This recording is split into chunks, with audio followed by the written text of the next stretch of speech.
Bonsoir. Bienvenue dans ce webinaire. Vous êtes en train de nous rejoindre au fur et à mesure.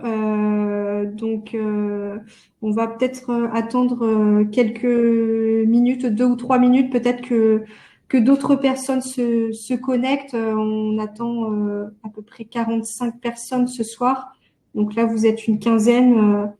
Voilà, pour vous présenter le projet Green On pour lequel vous avez voulu avoir plus d'informations. Je vais juste simplement couper mon micro le temps de 2, 3 minutes que tout le monde se connecte.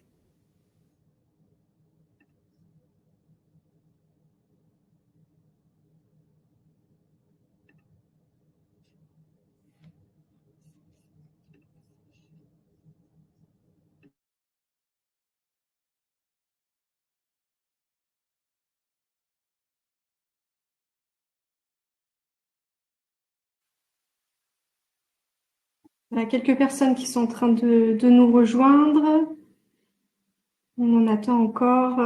Désolée pour cette petite attente pour ceux qui étaient dans les starting blocks et connectés dès la demi. On va attendre un petit peu que tout le monde se connecte. Merci. Merci de bien vouloir patienter.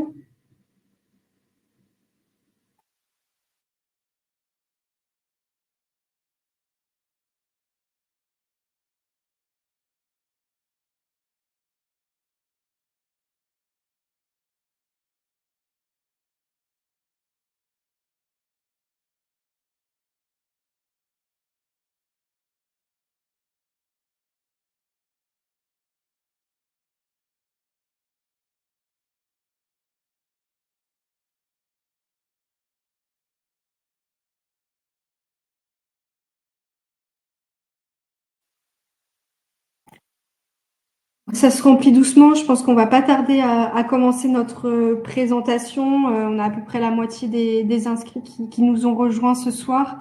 Et puis après, le temps qu'on fasse les présentations, ça permettra aux personnes suivantes de se connecter tranquillement.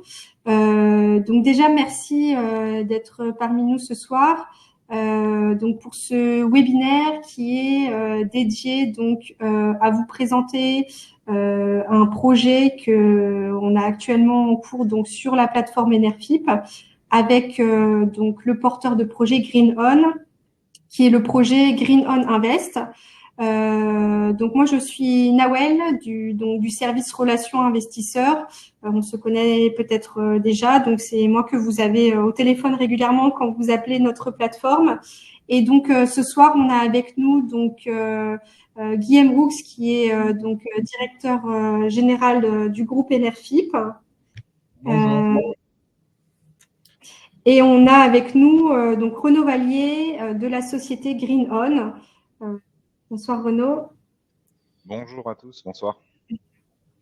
Donc voilà, donc l'objectif, c'est que voilà, on vous présente le contexte de cette levée de fonds, qui est la société Green On, ses objectifs, ses perspectives de croissance, et puis plus précisément le contexte donc de la levée de fonds. Donc vous verrez que vous avez sur votre page une rubrique qui est dédiée justement à poser toutes les questions que vous avez.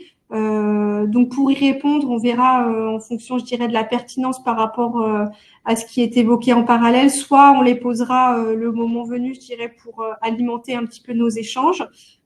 Soit on aura de toute façon une séance de questions-réponses à la fin de cette intervention. Donc on pourra, je dirais, revenir sur les questions qui auront été posées et vous pourrez librement poser vos questions. Donc, n'hésitez surtout pas à les poser. C'est fait pour ça et pour rendre voilà l'échange dynamique et que vous puissiez repartir avec le plus de précision possible. Donc voilà, je regarde, on a une vingtaine de participants. Bah écoutez, je propose qu'on commence tranquillement et puis ceux qui nous rejoindront prendront en cours de route.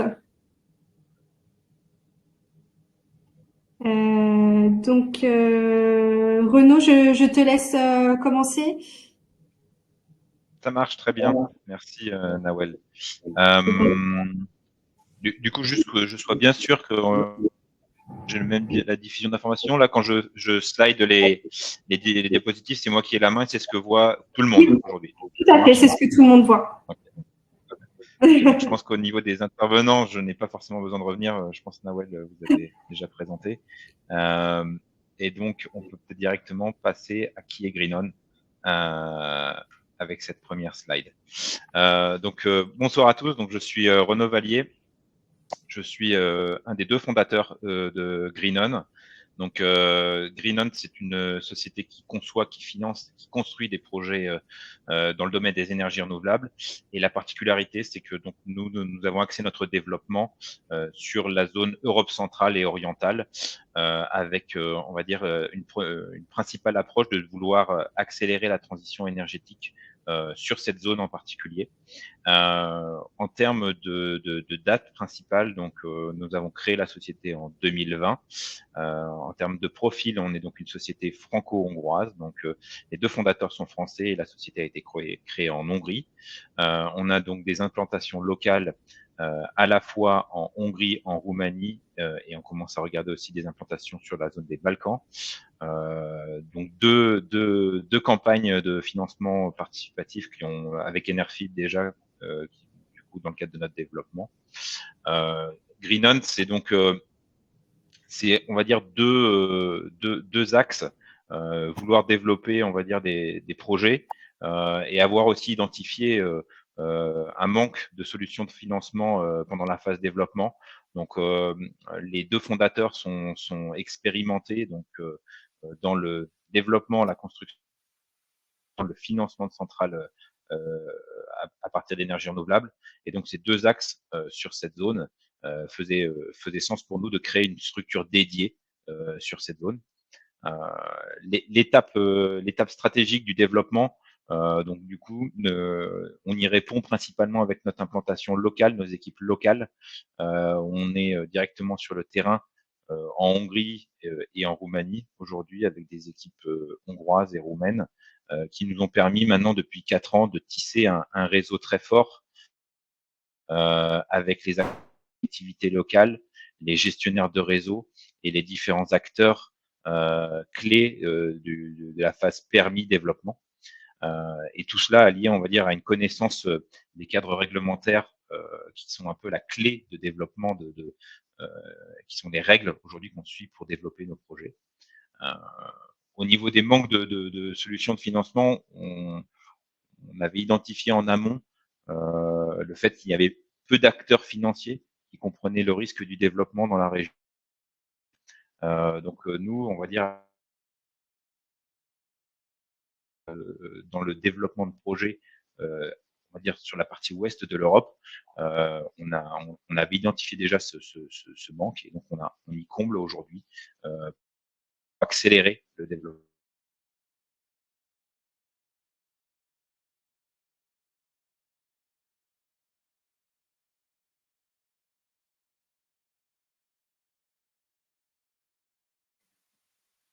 Il semblerait qu'on ait un petit souci de connexion du côté de Renaud.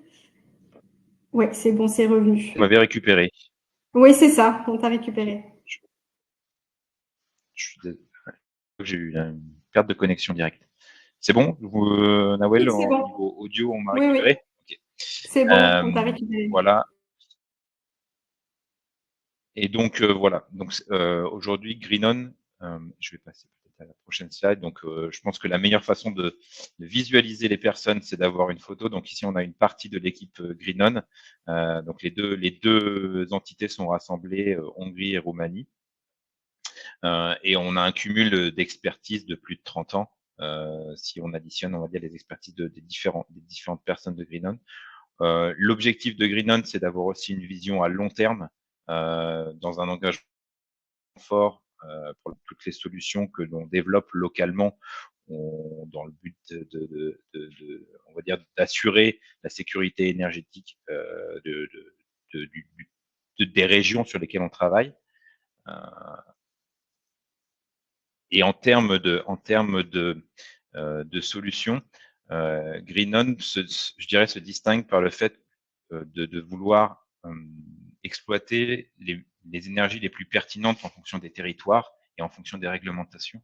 Donc c'est pour ça qu'aujourd'hui, Greenon déploie à la fois des solutions dans le domaine du solaire, de l'éolien, mais également dans la flexibilité du réseau avec les batteries, et également, ici on aurait pu aussi mentionner la mobilité électrique, nous étant de mettre en application sur le territoire les différentes expertises que l'on a sur la sécurisation du terrain, sur l'obtention du financement, et après du coup sur le suivi de la construction et des opérations.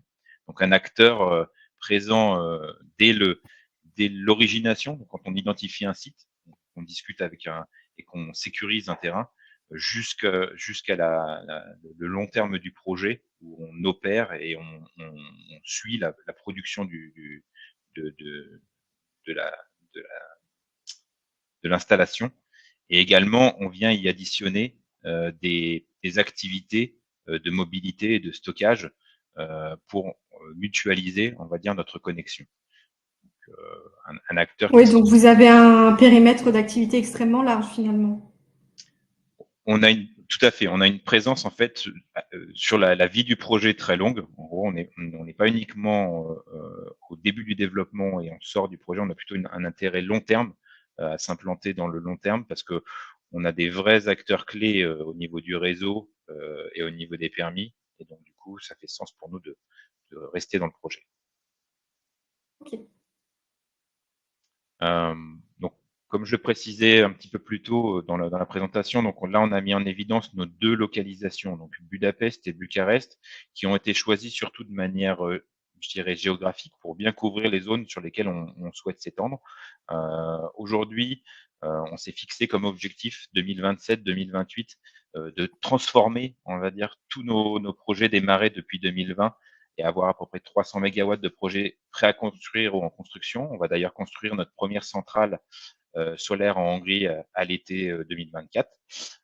Et en parallèle, continuer à développer nos projets déjà amorcés pour atteindre à peu près un volume de développement de 500 MW et originer des nouveaux projets à hauteur de 1 gigawatt, avec je dirais, des objectifs ensuite dédiés au pays en fonction des énergies qui sont les plus développées.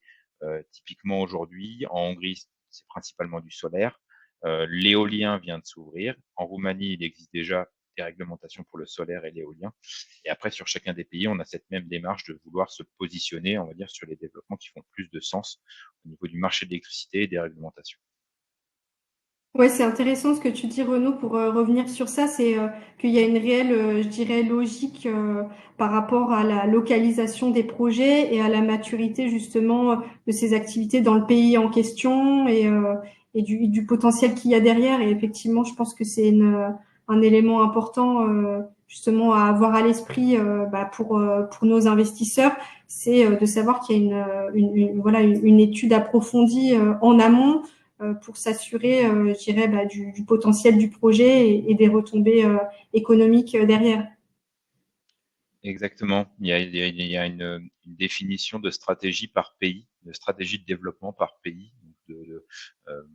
d'études des différentes technologies et de sélection, on va dire, des énergies pour nous qui font le sens en termes par rapport au profil de Greenon. Greenon ayant pour vocation de développer et à la fin, opérer ces projets. Donc, on est, je dirais, obligé d'anticiper les secteurs au sein de l'énergie qui sont les plus pertinents par pays. Ok.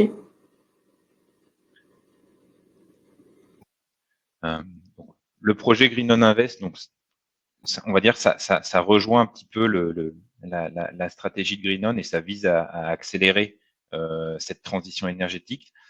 Aujourd'hui, on a un certain nombre de projets qui sont à des états différents.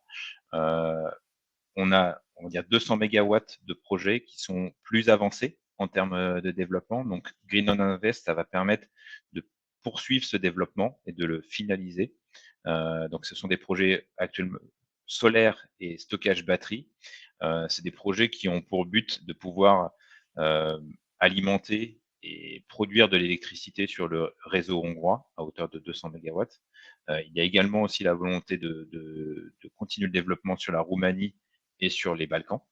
Donc là, je vois, il y a déjà l'intégration en fait des différents impacts liés à ces projets-là. Donc création d'emplois locaux, donc c'est poursuivre le développement de notre équipe et également travailler avec des partenaires locaux, décarbonation de l'électricité dans cette région, parce que du coup, le mix énergétique était principalement basé sur des énergies fossiles dans ces régions.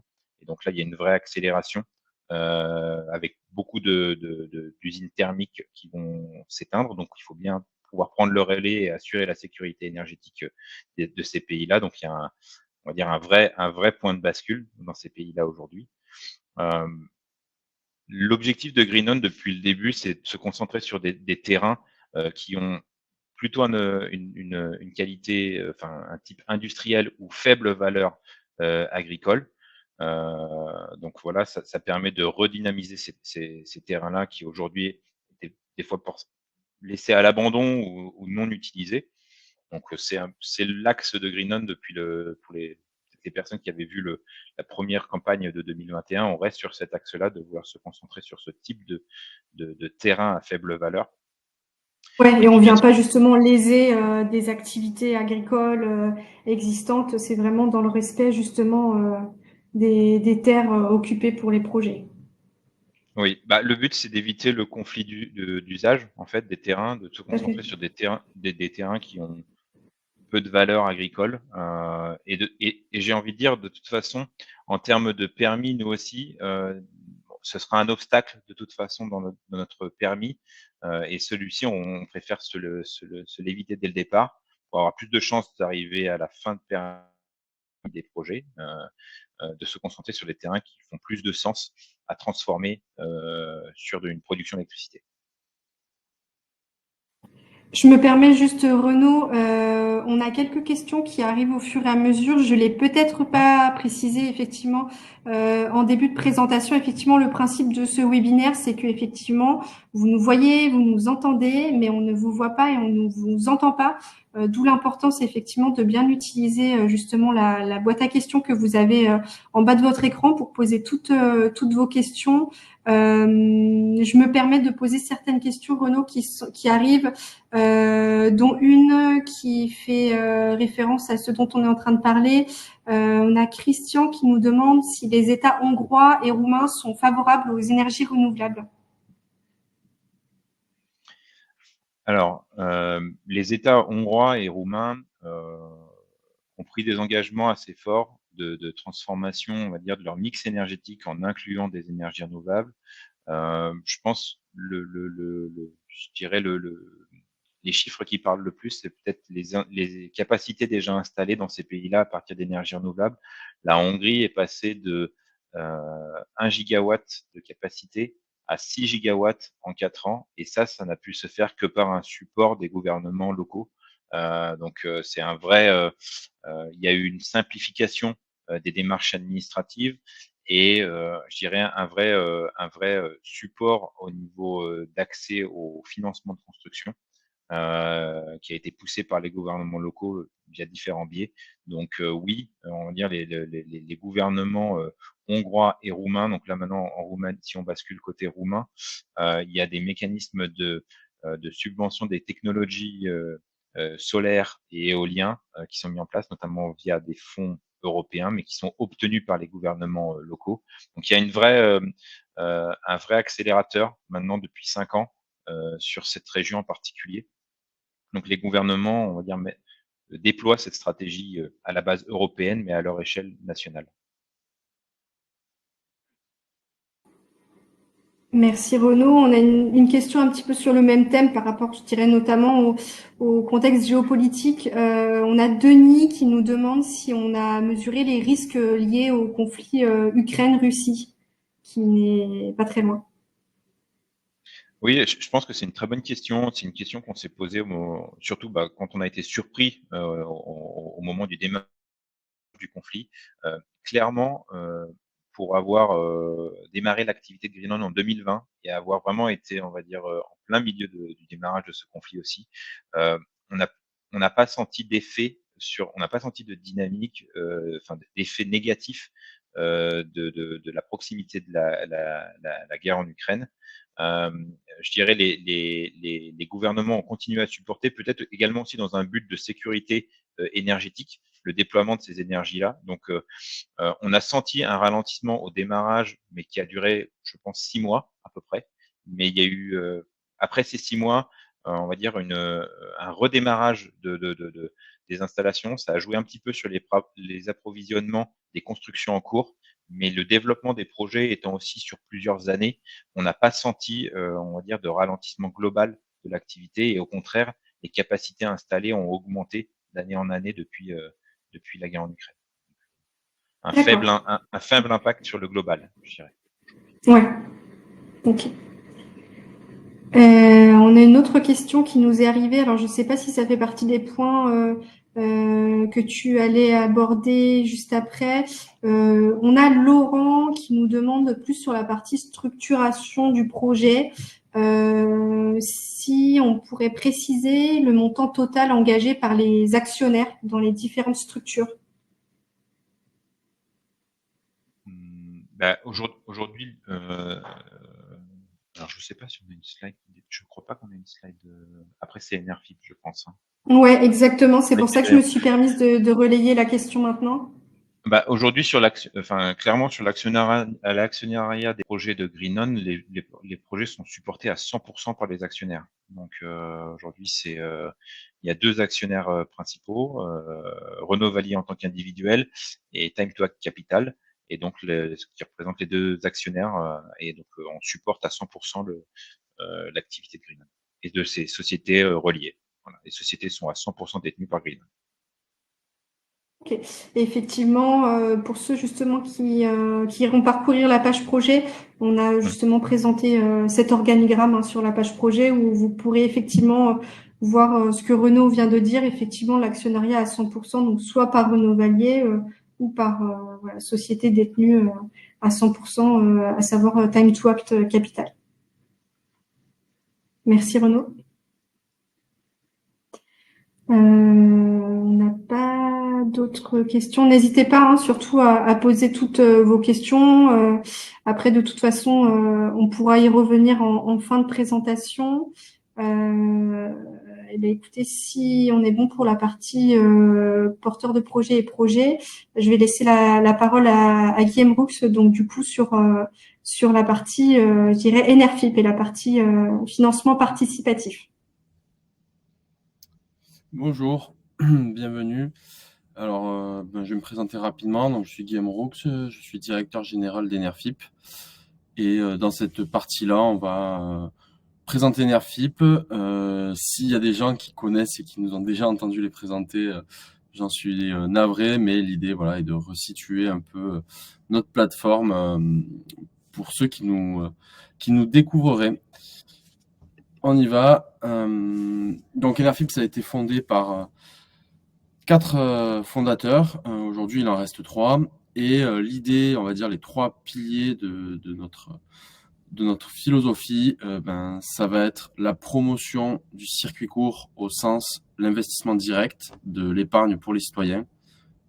Donc l'idée, c'est que tout le monde puisse investir, et je dis bien tout le monde puisque certains le savent sans doute, mais c'est à partir de 10 € l'investissement, et que tout le monde puisse investir et sache finalement à quoi est destiné l'investissement.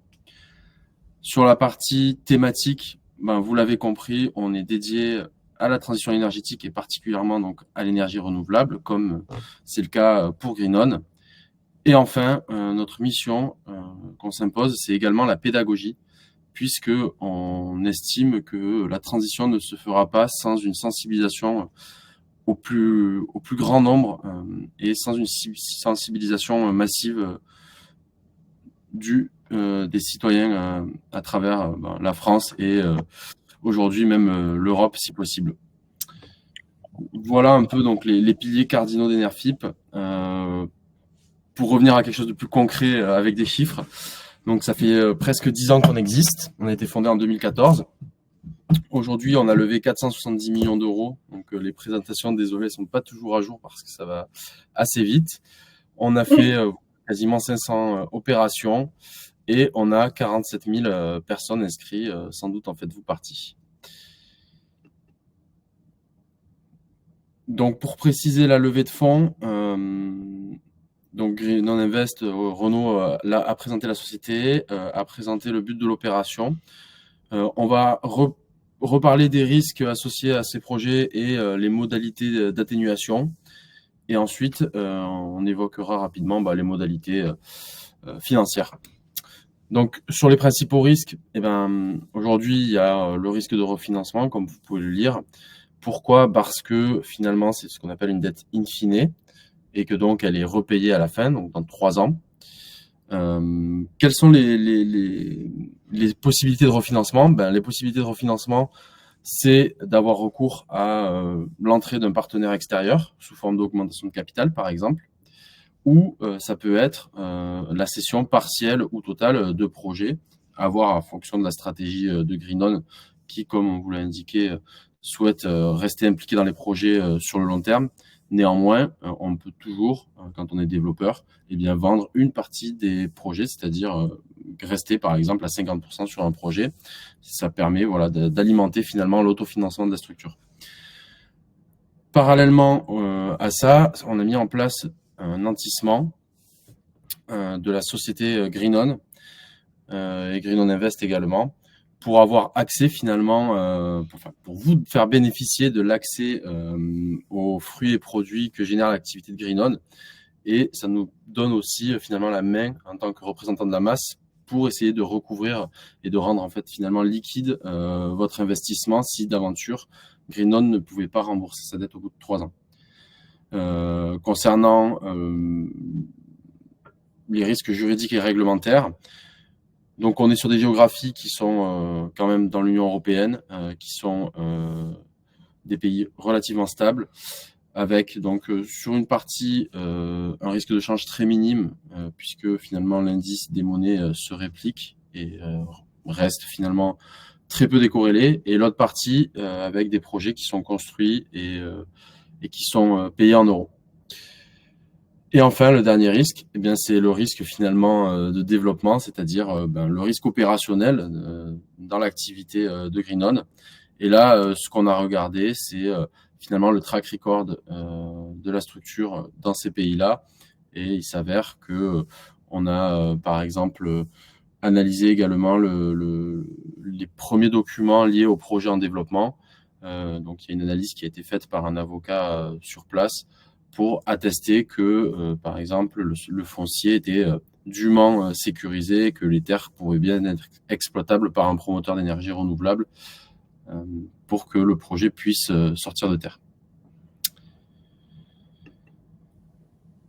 Donc, sur les modalités, on va dire plus terre à terre, le seuil de réussite est à 1 million d'euros.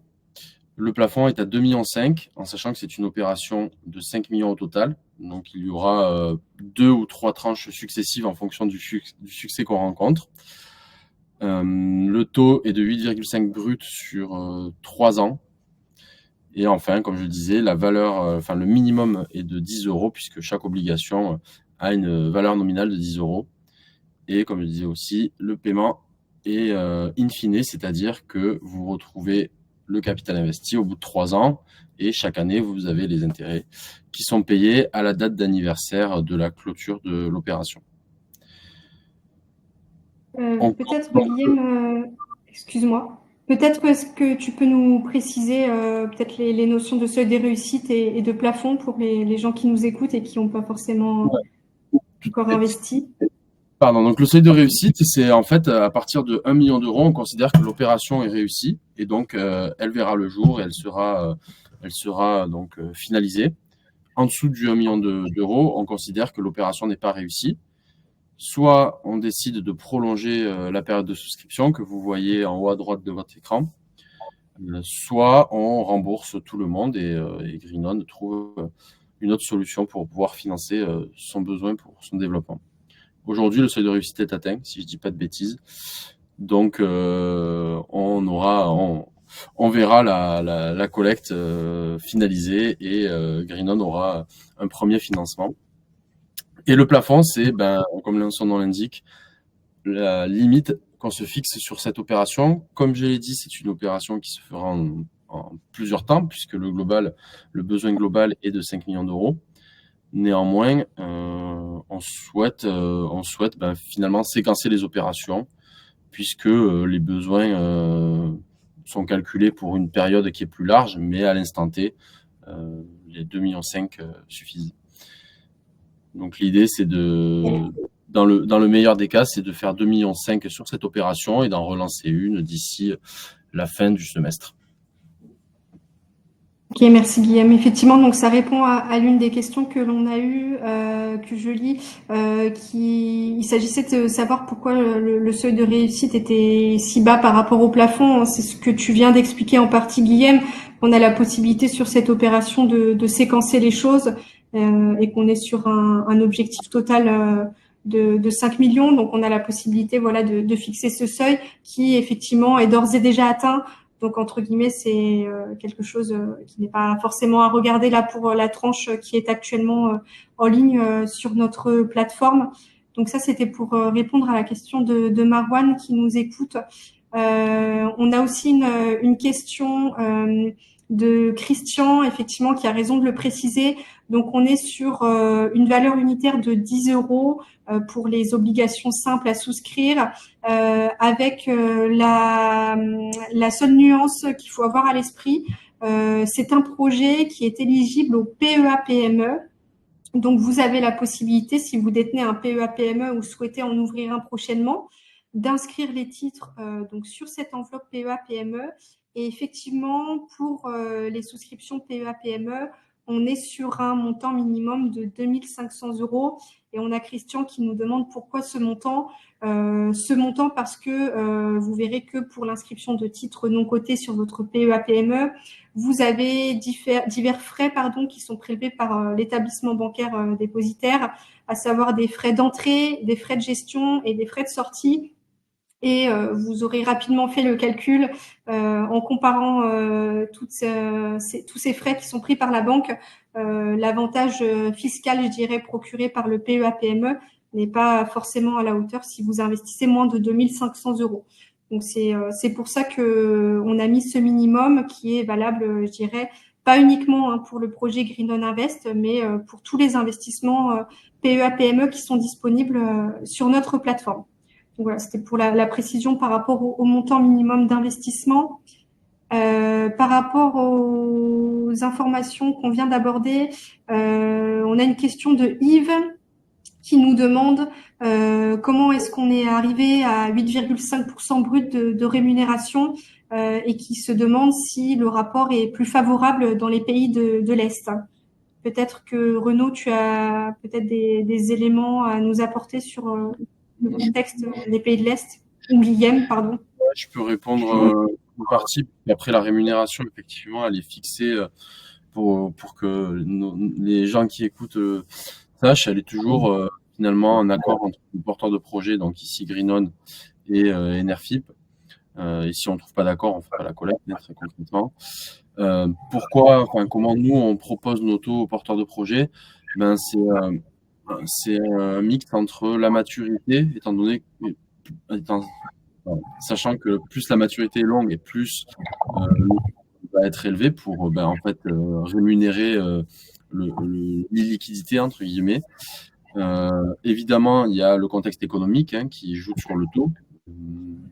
Si certains nous connaissaient il y a 3-4 ans, ils savent que voilà, les obligations étaient plutôt autour de 5%. Et enfin, il y a le risque qui est associé au projet et aux porteurs de projet. Ici, et enfin, il y a aussi comment est structuré et quel nantissement on a. Ici, étant donné qu'on a le nantissement de la moitié de Green On a peut-être atténué un tout petit peu le taux. Mais par contre, il n'y a pas de rapport favorable dans les pays de l'Est. Aujourd'hui, on estime que le côté Est apporte un petit premium par rapport à si ça avait été un porteur de projet qui développait des projets uniquement qu'en France. Et enfin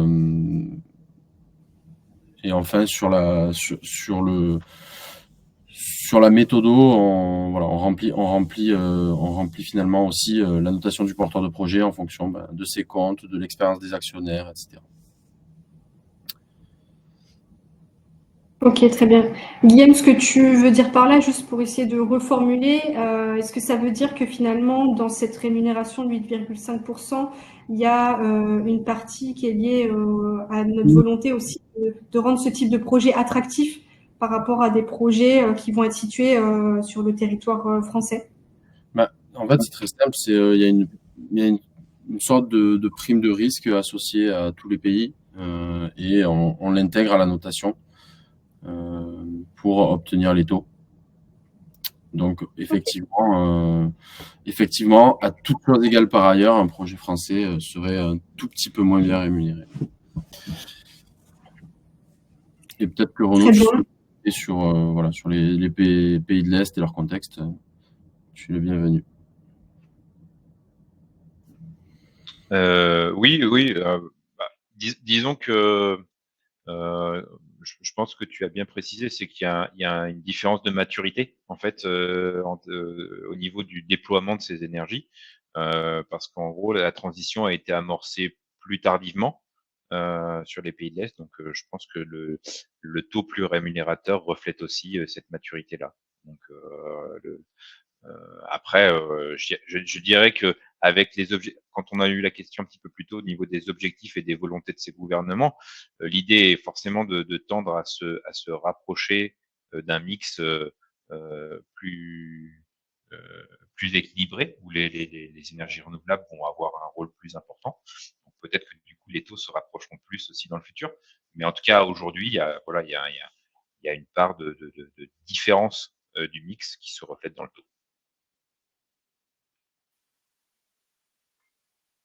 Merci Renaud.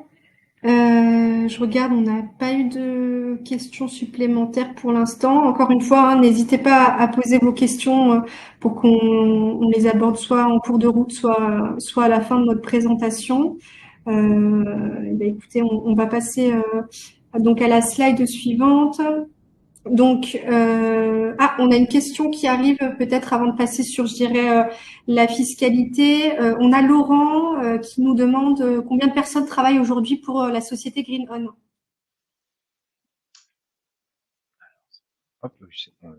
Donc, nous sommes 9 personnes au sein de Green On, 5 personnes en Hongrie et 4 personnes en Roumanie aujourd'hui. Okay. Merci pour Laurent. Donc effectivement, l'idée de cette diapositive, c'était de présenter, alors pour ceux qui ne sont pas encore au fait parce que ils n'ont pas encore investi ou n'ont pas encore perçu leurs premiers intérêts, donc les revenus qui sont générés par les obligations simples que vous souscrivez dans le cadre de ce projet sont des revenus du capital qui en France sont soumis à ce qu'on appelle la flat tax, qui correspond à un prélèvement forfaitaire de 30%. Donc ces 30% sont décomposés comme suit. Vous avez 17,2% de prélèvements sociaux et vous avez 12,8% d'impôts sur le revenu à proprement parler. Donc après pour les détails, ceux qui ne sont pas au fait, c'est pareil. Sous certaines conditions, vous avez la possibilité d'adapter, je dirais, ce prélèvement à votre imposition, à votre tranche marginale d'imposition, et vous pouvez reporter, je dirais, les 12,8% et ne payer à la source que les 17,2%. Tout ça pour vous dire que les 8,5% de taux d'intérêt qui sont annoncés sur la page projet et que l'on mentionne ce soir, c'est un taux d'intérêt brut auquel il vous faut donc retrancher au maximum 30% pour connaître le montant des intérêts que vous percevrez net de fiscalité. Voilà. Sur la partie donc comment investir, aujourd'hui j'imagine qu'on a pas mal de personnes avec nous qui se sont déjà inscrites ou qui ont déjà souscrit. Néanmoins, je rappelle rapidement les conditions. Je regarde en parallèle les réponses. Effectivement, je vois Guillaume est en train de répondre, mais je peux effectivement peut-être le préciser. Dans le cadre de ce projet, effectivement, Green On, on est sur une société de droit français qui émet les obligations en question. Vous êtes donc sur une fiscalité française.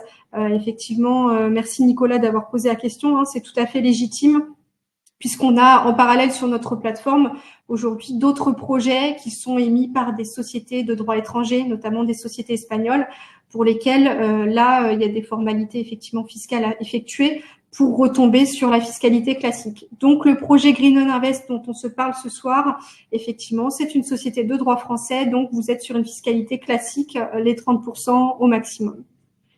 Donc sur la partie effectivement processus d'inscription, donc on vous a rappelé ici donc le lien donc vers notre plateforme, hein, que vous avez très certainement. J'en profite pour dire que vous pouvez toutes et tous, si vous le souhaitez, télécharger la présentation que vous avez à l'écran pour pouvoir la reprendre à tête reposée et avoir toutes les informations. Donc pour ceux qui ne seraient pas encore inscrits, vous créez un compte. Vous avez simplement besoin d'une adresse mail et un mot de passe et de votre numéro de téléphone. Vous avez à remplir un questionnaire. La raison d'être de ce questionnaire, c'est que on est régulé au même titre que les établissements bancaires par l'autorité des marchés financiers et notre réglementation nous impose de nous renseigner sur un certain nombre d'informations pour nous assurer que on a recueilli vos connaissances en matière financière et votre appétence ou au contraire votre aversion au risque. Donc voilà, c'est quelques minutes à prendre pour remplir ce questionnaire pour ceux qui ne seraient pas encore inscrits ou qui n'auraient pas encore mis à jour leur dossier depuis que cette réglementation est appliquée. Ensuite, on vous demande effectivement de justifier de votre identité en téléchargeant donc une pièce d'identité, puisque nous, on est une plateforme de financement participatif, hein, on n'est pas un établissement bancaire. Et donc, on travaille avec donc un prestataire de services bancaires qui s'appelle Lemonway et qui a la responsabilité d'effectuer toutes les vérifications, lutte anti-blanchiment et antiterrorisme pour s'assurer de votre identité. À partir du moment où vous téléchargez cette pièce d'identité, on est en mesure de valider votre compte et vous avez un RIB auprès de notre prestataire qui vous permet effectivement de pouvoir régler votre investissement. Alors, ce qui est important, c'est que même si vous n'avez pas fait ces démarches ce soir, par exemple, de télécharger vos pièces d'identité, rien ne vous empêche de vous positionner sur le projet, puisque c'est important de le préciser. Sur Enerfip, vous avez la possibilité de souscrire, donc d'aller jusqu'à la signature de votre bulletin de souscription, sans nécessairement avoir de compte chez notre prestataire et encore moins l'avoir alimenté, puisque vous avez une dizaine de jours après la souscription pour pouvoir régler votre investissement. Donc voilà, vous pouvez vraiment scinder les choses en plusieurs étapes et investir dès à présent et puis après faire toutes les formalités dans un second temps. Ce qui est important aussi également de le dire, j'en ai déjà un petit peu parlé tout à l'heure, c'est qu'en termes de frais, vous n'avez pas de frais lors de vos investissements qui sont prélevés par Enerfip, hein. En toute transparence, on est, nous, Enerfip, exclusivement rémunérés par le porteur de projet sur justement le montant que l'on lève lors de la collecte. Et donc, vous avez donc aucun frais qui est prélevé. Les seuls frais que vous pourriez avoir, effectivement, c'est les frais qui sont prélevés par votre établissement bancaire, notamment les frais dont je parlais tout à l'heure pour l'inscription des titres non cotés sur votre PEA-PME. Donc effectivement, vous avez le processus d'inscription qui vous est rappelé. Vous avez sur la page projet du projet Green On, vous aurez toute la documentation juridique qui est téléchargeable. Vous avez aussi le rappel du projet, son contexte, la présentation du porteur de projet. Donc vous retrouverez énormément d'éléments dont Renaud nous a parlé ce soir. Pour réaliser votre règlement, vous avez la possibilité soit de régler par virement ou par carte bancaire, selon votre choix.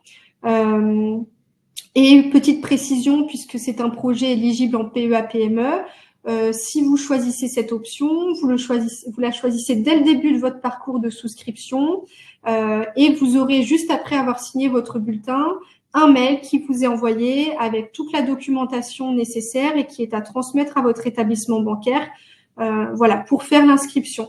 Nous, de notre côté, au service relations investisseurs dont je fais partie, on a pour habitude de vous contacter dès que vous réalisez votre premier investissement en PEA-PME, voilà, pour nous assurer que vous avez bien reçu les documents, que vous avez compris toute la procédure à suivre et vous accompagner si besoin dans les procédures avec votre banque. Et puis on se rappelle à vous quelques fois au cours de l'investissement, voilà, pour nous assurer qu'il n'y a pas de blocage et vous accompagner au maximum. Et effectivement, comme le disait Guillaume tout à l'heure, sur la partie, je dirais, vie de votre investissement, donc vous récupérez, donc vous avez le versement de vos intérêts qui sont effectués donc chaque année sur le projet Green On Invest, qui sont versés sur votre livret NERFIP.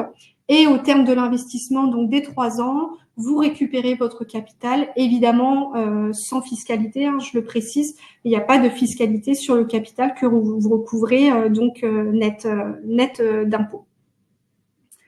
Je me permets de lire une question que l'on a en parallèle de Christian concernant le report des 12,8% d'impôts que je fais chaque année. Je suppose que pour savoir si c'est avantageux, je peux me renseigner auprès d'Enerfi. Effectivement, Christian, vous pouvez nous contacter pour ces questions-là. Hein. On est là aussi au service relations investisseurs pour ceux qui ne nous connaissent pas encore ou qui ne nous ont pas encore contactés. On est là pour répondre à toutes vos questions, que ce soit des questions vraiment sur le projet à proprement parler. On est en mesure, voilà, soit de vous répondre ou alors de recueillir l'information en interne, notamment auprès de Guillaume pour vous donner des précisions, je dirais, techniques sur le projet. Et après, sur toutes ces questions, je dirais, de démarches fiscales, etc., on est aussi là pour vous répondre. Hein. Si vous téléchargez la présentation qui vous est affichée ce soir, vous avez bien donc l'adresse mail du service relations investisseurs et notre numéro de téléphone sur lequel vous pouvez nous joindre. Sur la partie donc Enerfip, j'en profite pour vous dire, pour ceux qui seraient intéressés, vous avez la possibilité d'ouvrir un livret Enerfip au nom de vos enfants et d'effectuer des investissements donc en leur nom. Vous avez aussi la possibilité, pour ceux qui ne le savent pas ou qui ne l'ont pas encore fait, d'ouvrir un compte au nom d'une société, peu importe sa forme sociale. Donc, vous pouvez tout à fait investir dans des projets comme celui-ci au travers de votre société pour justement venir, donc je dirais, investir une partie de votre trésorerie d'entreprise dans des projets qui ont du sens. Vous avez, et vous le savez certainement, la possibilité de bénéficier d'un système de parrainage sur Enerfip avec un bonus qui vous est versé à vous en tant que parrain et à votre filleule. Et puis un bonus qui est après fonction des investissements que vous réaliserez. Et après, sur le principe des résidences secondaires, ça ne nous concerne pas pour ce projet-là, puisque c'est pour des projets bien précis qui sont réservés à une certaine partie de la population. Aujourd'hui, c'est pas le cas. Le projet Green On Invest est ouvert à tous.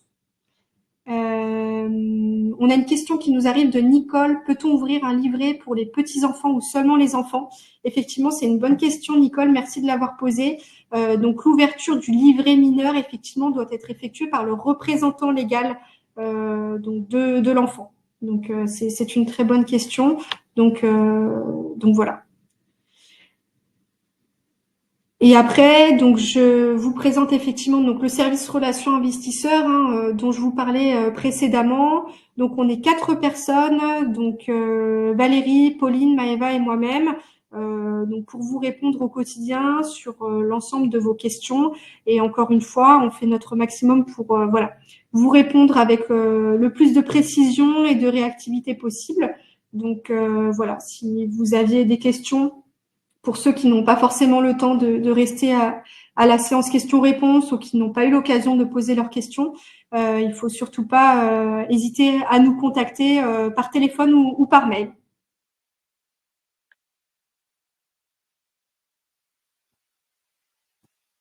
Donc voilà pour la partie présentation. Donc je ne sais pas si on a des questions qui vont nous arriver ou si Guillaume ou Renaud, peut-être vous aviez des éléments complémentaires à ajouter sur le projet. Peut-être Renaud, est-ce que tu as des choses qui te viennent en tête ou est-ce que c'est bon pour toi?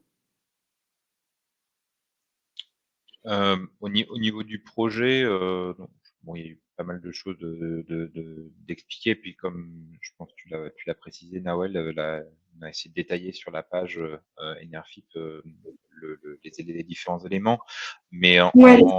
en résumé, juste pour donner un petit peu de contexte, actuellement il y a un vrai support des gouvernements hongrois et roumains pour accélérer le déploiement des énergies renouvelables et également des solutions qui viennent avec de stockage et de recharge de véhicules électriques.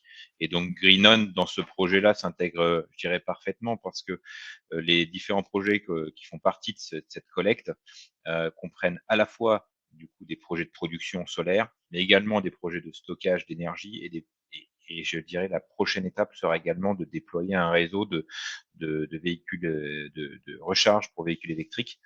Donc on est en adéquation avec ce que veut déployer les deux gouvernements sur nos territoires.